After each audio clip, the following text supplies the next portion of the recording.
Hello food lovers, మీలో ఎంతమందికి సాంబార్ అంటే ఇష్టం? నాకైతే చాలా ఇష్టం అండి సాంబార్ అంటే. మా ఇంట్లో అయితే సాంబార్ చేసినప్పుడు ఒక గ్లాస్ అన్నం ఎక్కువే వండాల్సి వస్తుందండి.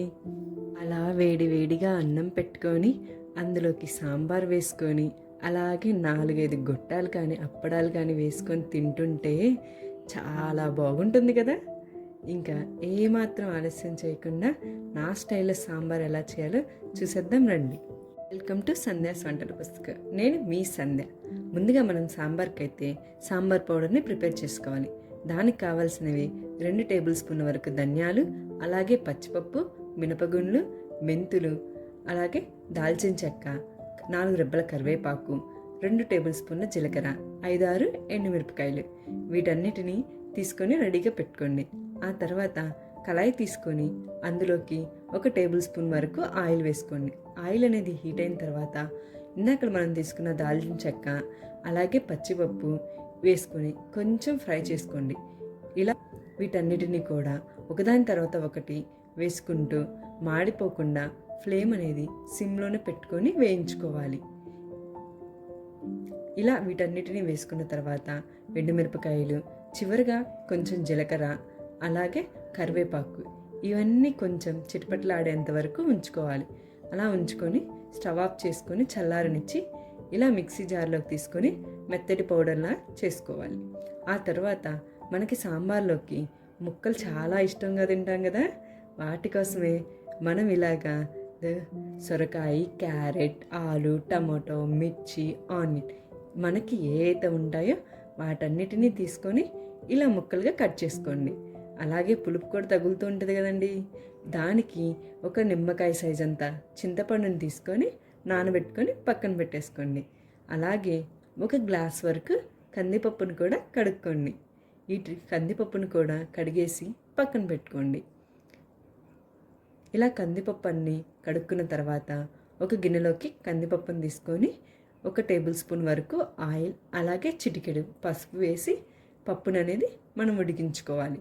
ఇలా టైం పడుతుంది అనుకుంటే కుక్కర్లో తీసేసుకొని ఒక 4 to 5 విజిల్స్ వచ్చేంత వరకు ఉడకనించుకోండి. ఇలా కందిపప్పుని ఉడుకుతూ ఉంటుంది. ఈలోపు మనం ఇంకొక గిన్నె పెట్టుకొని అందులోకి 2 టేబుల్ స్పూన్ వరకు ఆయిల్ని తీసుకుందాం. ఆయిల్ అనేది బాగా హీట్ అయిన తర్వాత అందులోకి 1 టేబుల్ స్పూన్ మినపగుండ్లు, అలాగే జీలకర్ర, ఆవాలు, పచ్చిపప్పు వీటన్నిటినీ వేసుకొని కొంచెం ఫ్రై చేసుకోండి.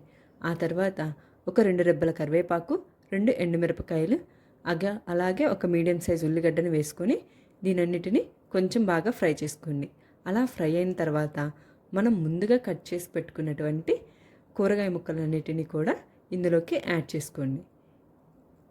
ఇలా తీసుకున్న తర్వాత వీటన్నిటిని ఒకసారి బాగా కలబెట్టుకోండి. ఇలా కలబెట్టుకున్న తర్వాత 2 టేబుల్ స్పూన్ వరకు సాల్ట్ని యాడ్ చేసుకోండి. ఒకసారి బాగా కలబెట్టుకొని మూత పెట్టుకొని ఒక 5-6 నిమిషాలు ముక్కలన్నిటినీ బాగా మగ్గనివ్వండి. ఇలా ముక్కలు కొంచెం మగ్గిపోయిన తర్వాత ఒకసారి బాగా కలబెట్టుకొని మీ రుచికి సరిపడినంత వరకు కారం వేసుకోండి. అలాగే ఇందాక మనం ప్రిపేర్ చేసి పెట్టుకున్నటువంటి సాంబార్ పొడిని కూడా ఇందులోకి తీసుకోండి. ఇలా సాంబార్ పొడి కూడా వేసుకొని బాగా ఒకసారి కలబెట్టుకొని మూత పెట్టుకొని ఆ మసాలా పౌడర్ అంతా దీనికి పట్టే విధంగా ఒకసారి బాగా కలబెట్టుకోండి. ఇలా ముక్కలన్నీ బాగా మెత్తబడిపోయిన తర్వాత మనం చింతపండు రసాన్ని కలబెట్టుకొని మూత పెట్టుకొని ఒక 10 నిమిషాల వరకు ఉడకనివ్వండి. ఇలా మనకి సాంబార్ అనేది బాగా తెల్లుతున్నప్పుడు 1 టేబుల్ స్పూన్ అంతా బెల్లం పొడిని మనం ఇందులోకి వేసుకుందాం. ఇలా బెల్లాన్ని యాడ్ చేసుకోవడం వల్ల సాంబార్ ఇంకా బాగా రుచిగా ఉంటుంది.